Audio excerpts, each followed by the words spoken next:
में भी हम एक ऐसे ही रोग पर बात करने जा रहे हैं जो कि लापरवाहियों की वजह से शुरू होता है। लेकिन इससे पहले कि हम चर्चा को आगे बढ़ाएं, आप सभी से हम अनुरोध भी करते हैं कि जब भी आप इस कार्यक्रम को देखने बैठें, कॉपी और पेन भी साथ में ज़रूर लेकर बैठें। जो भी नुस्खे उपचार आपको बताए जाएं उनको आप लिख ज़रूर लें। यदि आप उन्हें लिख लेते हैं तो आपके साथ वो नुस्खे उपचार जीवन भर बने रहते हैं। तो चलिए शुरू करते हैं आज के एक मुख्य विषय पर चर्चा। गुरु जी, आज के इस अंक में हम बात करने जा रहे हैं एक ऐसे रोग के बारे में जो कुरूपता को भी जन्म देता है, यानी फुलवैरी। कहते हैं फुलवैरी एक ऐसा रोग है जिसमें सफ़ेद सफ़ेद दाग बनना, चकत्ते जैसे आ जाना और बहुत यानी स्किन की एक डिजीज़ है, ये त्वचा से संबंधित। कैसा रोग है? क्या ये छुआछूत का है? क्या इसे हम कुष्ठ रोग की श्रेणी में देखते हैं? क्या है ये रोग? देखो, कुष्ठ रोग तो नहीं है। अच्छा। ये रोग हमारी स्वयं की गलती से होता है। नमक के साथ आप दूध रहे, आपको सफेद दाग पड़ेंगे। अच्छा। मूली का प्रयोग करके आप दूध लेते हैं, जैसे परोठा बनाया मूली का दूध के साथ ले लिया, सफेद दाग पड़ेंगे। पेठे की मिठाई के साथ दूध खा लेते हैं, सफेद दाग पड़ेंगे जी। मीट या मछली खा के आप दूध पीते हैं या दूध पी के मीट मछली खा लेते हैं, 4 घंटे के अंदर का टाइम होता है, सफेद दाग पड़ेंगे। तो क्या ये एक बार में ही खाने पर होता है या रेगुलर ऐसा किया जाएगा तब होगा? ये उसकी तकसीर के ऊपर निर्भर है। अच्छा। तकसीर है, किसी को तो एक बारी में हो जाता है, किसी को 2-3 बारी में होता है। अब इसका उपचार आज ऐसे तो बहुत वैद्य करते हैं कि हमने ये चीज़ मिटा दी, परंतु मिटी नहीं। और स्वस्थ विचार जो कहता है वो करके दिखाता है। यहाँ पे हर एक चीज़ ऐसे नष्ट की जाती है जैसे अग्नि में पतंगा नष्ट किया जाता है। अब इसके लिए छोटा सा नुस्खा, ऐसे तो दवाइयाँ बहुत हैं, और नाड़ी परीक्षण के बाद कि किसको कौन सी दवाई देनी है। हर एक किस्म के सफेद दाग को मिटाने के लिए हल्दी एक किस्म का अमृत है। कच्ची हल्दी मिल जाए तो सोने पे सुहागा, नहीं तो सूखी हल्दी पीस के पाउडर बना लें।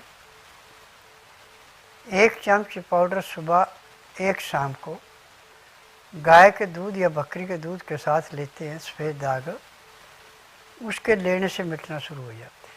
परंतु नमक कम से कम खाना, और दूध का और नमक का कम से कम 4 घंटे का फासला होना चाहिए। और जहाँ जहाँ सफ़ेद दाग है वो बकरी के दूध के अंदर हल्दी मिला के जैसे मेहंदी लगाते ऐसे 2 बार लेप करना, 1 बार सुबह नहाने के बाद, और उसके ऊपर चाहे आप कपड़ा लपेट लें चाहे कुछ भी कर लें। जैसे जैसे वो हल्दी का असर अंदर जाएगा वैसे वैसे वो दाग भरते जाएंगे।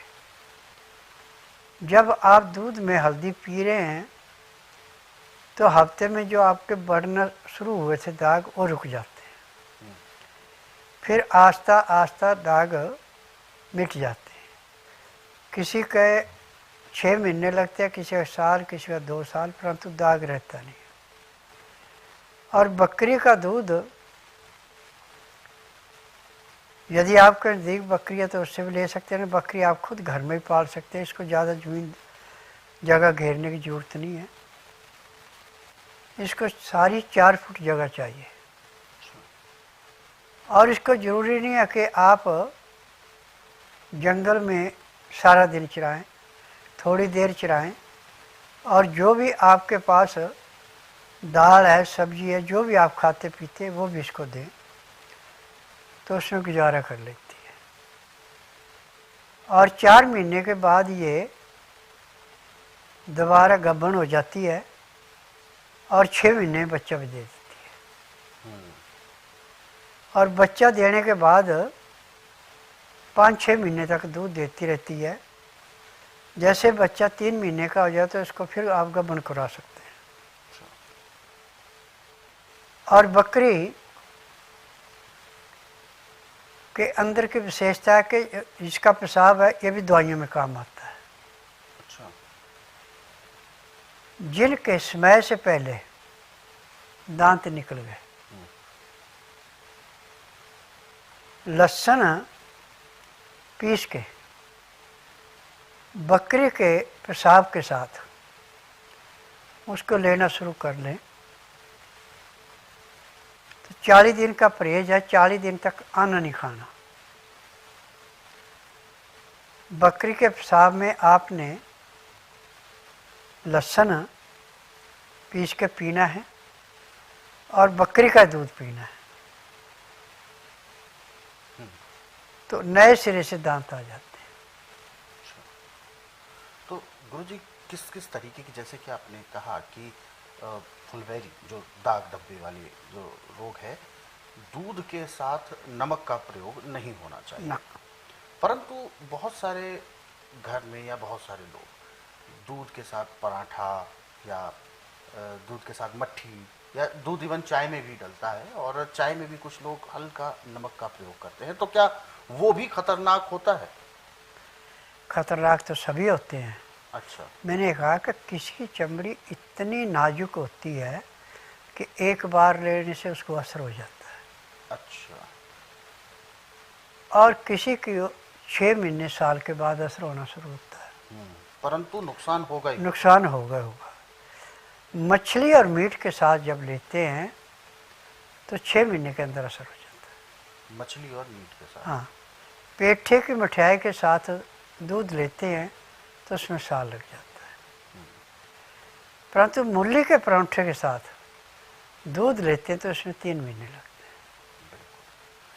चलिए, ये मेरा प्रैक्टिकल है। अच्छा, चलिए, आपने मीट और मछली की बात की है और यानी नॉनवेज की बात की है, तो मैं यहाँ पर अपने दर्शकों के लिए चाहूँगा कि कोई आप ऐसा संदेश दें कि यदि आवश्यकता है तो नॉनवेज खाया जाए या नहीं खाया जाए, क्या नुकसान हो सकते हैं? देखिए, जो भी जानवर मीट खाता है उसके दांत नुकीले होते हैं। बिल्कुल। और उसको पचा भी लेता है। हमारे दांत चपटे हैं, नुकीले नहीं, और ये पचता नहीं है अंदर। अच्छा, जो खाते हैं उनको कोई ना कोई बीमारी लाजमी होती है। और जो आपको वैष्णु खाने वाले का शरीर मिलेगा वो मीट खाने वाले का उतना अच्छा नहीं मिलेगा। हरी सब्जियाँ और जो हमेशा ही दाल सब्जियों पर निर्भर रहता है, फलों का प्रयोग अच्छा करता है, उसकी आयु, आँखों की दृष्टि और बालों में बहुत ज़्यादा अच्छी बढ़ोतरी होती है।